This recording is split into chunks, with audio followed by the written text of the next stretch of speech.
Hey digital identity friends, I'm Lance from RootsID, talking self-sovereign identity. RootsID is an open source development group that builds software for grassroots identity efforts that matter.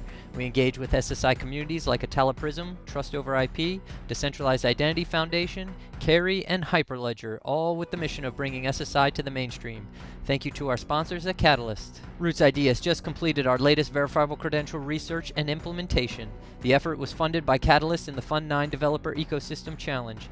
The goal was to research and demonstrate verifiable credentials on Cardano. Our budget was $18,000 over a 3-month period. Our CTO, Rodolfo Miranda, was the primary developer on this work. He has been researching and developing verifiable credentials for applications in corporate identities, supply chain, and reputation. Verifiable credentials. They are statements that can be cryptographically verified. We use decentralized identifiers to identify something like a person, business, IoT device, or government agency, and verifiable credentials are formatted data that allows you to make a claim that is presentable, verifiable, and revocable. It's tech that won't stop tweet storms, but can guarantee that real people with real reputations are making the claims, and at the same time can free our digital information from fragmentation across the internet silos that we depend on. It's not magic, and there is nuance with each type of verifiable credential. RootsID researched 15 verifiable credential formats and reduced our focus to this list of 3. JWT credentials are simple and popular, but are very limited with no support for zero-knowledge proofs.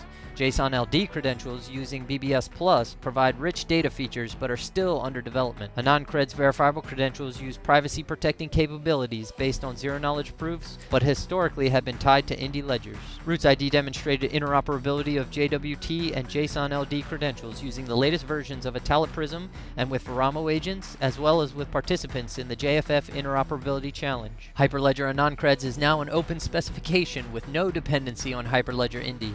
RootsID attends the weekly working group sessions and has contributed to the new spec. At the same time, identity platforms like IOHK's Prism have supported the development of a Rust AnonCreds implementation. RootsID started the Cardano AnonCreds working group in the Cardano SSI Alliance. We developed the first implementation of an AnonCreds driver for Cardano and have registered the method with the AnonCreds working group. We have posted a Python and TypeScript reference implementation on the RootsID GitHub under an open source Apache 2 license. Here you can see the AnonCreds objects being registered and resolved on the Cardano blockchain using Python on the left and TypeScript on the right. From this work, RootsID plans to create a SIP for Cardano AnonCreds, continue contributing to the AnonCreds specification, adapt our reference implementations to the AnonCreds Rust library, and for the first time demonstrate selective disclosure and zero-knowledge predicates in Roots Wallet.